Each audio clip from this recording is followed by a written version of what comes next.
कैसे हैं आप लोग? कहानी सुनेंगे? सुनना है, देखना नहीं है। आज मैं आपको जो कहानी सुना रही हूँ वो सिंहासन बत्तीसी की 7वीं पुतली कौमुदी की है। जब राजा भोज सिंहासन पर बैठने के लिए जाते हैं तो 7वीं पुतली जो उनसे बोलती है वही हमारी आज की कहानी है। तो शुरू करते हैं कहानी। ठहरो राजा भोज, ये तुम कौन सा अनर्थ करने जा रहे हो? 6 पुतलियों के विरोध किए जाने पर भी तुम्हें सद्बुद्धि नहीं आई। मेरे होते हुए तुम तब तक इस सिंहासन पर नहीं बैठ पाओगे जब तक मेरे द्वारा सुनाई जाने वाली कथा को ध्यानपूर्वक सुन नहीं लेते। पहले कथा सुनो, फिर स्वविवेक से यह निर्णय करके बताओ कि क्या वास्तव में तुम में वे गुण विद्वान हैं जो कि महाराजा विक्रमादित्य में थे। ठीक है, सुनाओ कथा।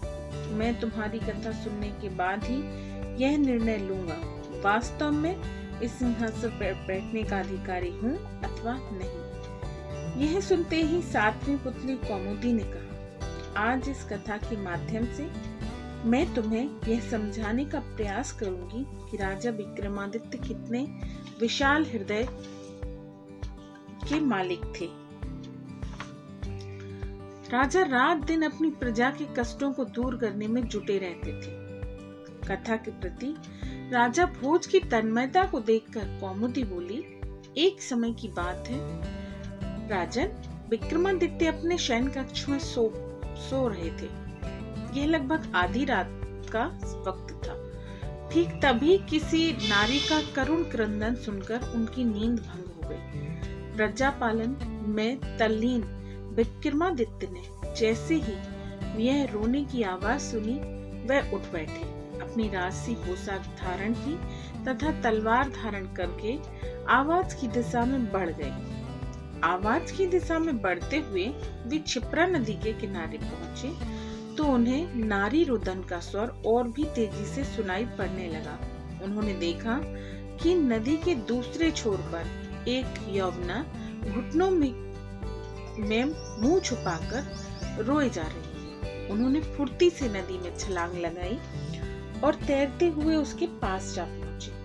पेड़ों के कुंज के नीचे बैठी रोती हुई नारी से उसके दुख का कारण पूछा तो वह रोती हुई बोली, तुम्हें अपना दुख या उसका कारण बता देने से मेरा दुख घट थोड़ी जाएगा। मैं इस नगरी का राजा विक्रमादित्य हूँ। तुम्हें वचन देता हूँ कि तुम्हारे कष्टों को दूर करने का हर संभव प्रयास करूंगा। यह सुनकर उस नारी ने सिर झुकाकर राजन का अभिवादन किया। वह अपने आंसुओं को पोंछते हुए कहने लगी, जब आप मेरे कष्टों को दूर करने का वचन दे चुकी हैं तो सुनिए। मुझ अभागिन का पति चोर है। नगर कोतवाल ने उसे दोषी पाकर पेड़ पर टांग देने की सजा सुनाई है। उसके आदेशानुसार मेरे पति को पेड़ पर रस्सियों में जकड़कर लटकाया गया। क्या तुम अपने पति के साथ हुए न्याय से खुश नहीं हो? क्या तुम्हारे साथ कोई अन्याय हुआ? अगर वास्तव में ऐसा है तो न्याय पर पुनर्विचार किया जा सकता है।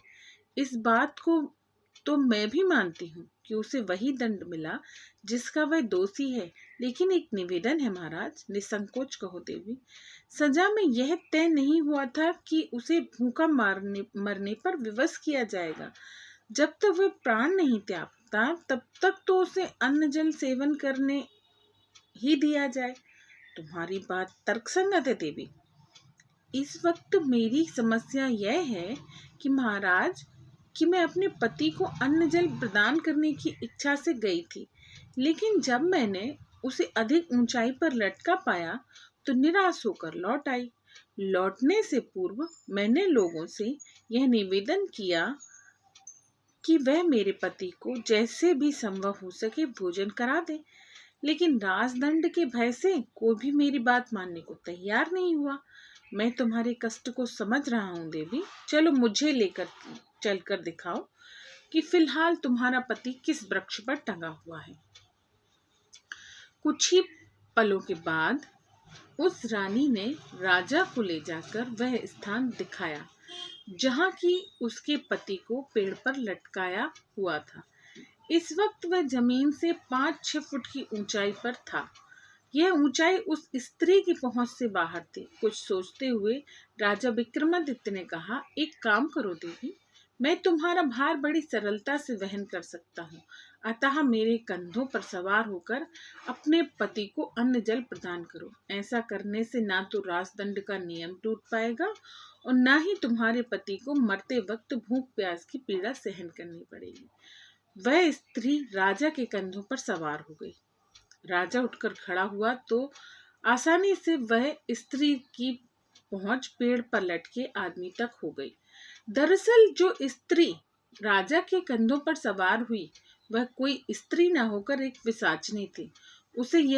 उसने यह प्रण किया हुआ था कि वह एक न एक दिन राजा के कंधों पर सवार होकर मानव का भक्षण करेगी।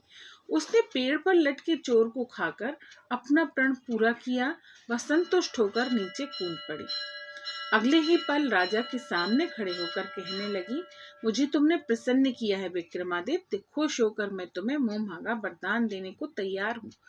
अगर आप वाकई मुझसे प्रसन्न हैं तो मुझे अन्नपूर्णा दे डालिए, जिसके बल पर मैं अपनी प्रजा को मनोवांछित भोजन दे सकूं। राजा के वचनों को सुनकर स्त्री रूपी पिशाचनी ने कहा, आपका मनोरथ अवश्य सिद्ध होगा राजन, लेकिन मेरे द्वारा नहीं, मेरी बहन के द्वारा। वह अन्नपूर्णा की स्वामिनी है। वह उधर एक झोपड़ी में रहती है। आपको मेरे साथ उस तक चलना होगा। मैं उससे कहकर आपको अन्नपूर्णा दिला दूंगी। यह सुनते ही राजा विक्रमादित्य उस स्त्री रूपी पिशाचनी के साथ उसकी बहन के पास जा पहुंचे। जैसे ही उसने झोपड़ी के बाहर खड़ी होकर अपनी बहन को पुकारा, एक नव यौवना बाहर निकली। वह सम्मान पूर्वक दोनों को भीतर ले गई। यहाँ बैठते ही पिशाचनी ने राजा का अपनी बहन से परिचय कराते हुए उसके द्वारा किए गए उपकार की बात उसे बताई और कहने लगी, सुनो बहन, मेरे विचार से तो अन्नपूर्णा के सबसे बड़े अधिकारी राजा विक्रमादित्य ही हैं। कृपया करके वह अन्नपूर्णा इन्हें दे दो। अगले ही पल उस यौवना ने अपनी बहन की बात मान ली। वह अन्नपूर्णा पात्र राजा को प्रदान करते हुए कहने लगी, इस चमत्कारी पात्र से जो भी स्वादिष्ट व्यंजन मांगा जाएगा उसे तत्काल उपस्थित करेगा। अन्नपूर्णा पात्र लिए हुए राजा विक्रमादित्य प्रसन्नता पूर्वक अपने राजमहल की ओर चल दिए। राजमहल पहुंचते पहुंचते भोर हो चुकी। राजमहल से थोड़ी ही दूरी पर उन्हें एक ब्राह्मण साधु दिखाई पड़ा। उससे मिलते ही राजा से भोजन की याचना की। राजा ने सोचा कि अन्नपूर्णा पात्र की परीक्षा कर लेने का इससे उत्तम अवसर और कौन सा होगा। यही सोचते हुए राजा ने अन्नपूर्णा को हाथ में लेकर कहा, हे अन्नपूर्णा पात्र, ब्राह्मण सन्यासी को इच्छा पूर्ति भोजन कराइए। जैसे ही राजा ने यह वाक्य पूरा हुआ, स्वादिष्ट भोजन की थालियां सन्यासी के सामने आने लगी। ब्राह्मण ने इच्छा पूर्ति भोजन किया। वह खुश होकर राजा को आशीर्वाद देने लगा। महाराज, अभी तो आपने भोजन करा दिया, भोजन के बाद आपको दक्षिणा भी तो देनी है। यह राजा का धर्म बनता है। कहिए, आपको दक्षिणा में क्या दिया जाए? राजा ने विनम्रता पूर्वक कहा। अन्नपूर्णा का चमत्कार तो ब्राह्मण देख चुका था, अतः उसने वही राजा से दक्षिणा में मांग लिया। राजा ने एक पल भी गवाए बिना अन्नपूर्णा दक्षिणा में दे दिया। राजा ने उसे देते वक्त कोई संकोच नहीं किया, क्योंकि वे विशाल हृदय के स्वामी थे। कथा संपूर्ण करके पुतली पल भर के लिए मौन हो गई। कुछ पलों के बाद फिर बोली, अब इस कथा का मनन चिंतन करके बताओ कि क्या तुमने किसी भूखे को भोजन कराया? अगर ऐसा किया है तो मैं तुम्हें सिंहासन पर विराजमान होने की अनुमति देती हूँ। यदि नहीं किया तो सिंहासन का मोह त्याग दो। पहले विक्रमादित्य की तरह विशाल हृदय बनकर दिखाओ, उसके बाद इस पर बैठना। यह सुनकर राजा मौन हो गया, क्योंकि वह जानता था कि उसमें विक्रमादित्य जैसा कोई गुण नहीं है। राजा को मौन देख पुतली राज सिंहासन में जाकर समा गई। राजा भी शयन कक्ष की ओर बढ़ गया। अगले दिन जैसे ही शुभ मुहूर्त में राजा ने प्रयास किया, 8वीं पुतली पुष्पावती ने आगे बढ़कर उसका मार्ग रोक दिया, पर जबरदस्त विरोध करते हुए बोली। अब 8वीं पुतली पुष्पावती ने जो कहा है वो मैं आपको नेक्स्ट वीडियो में सुनाऊंगी। Okay, take care.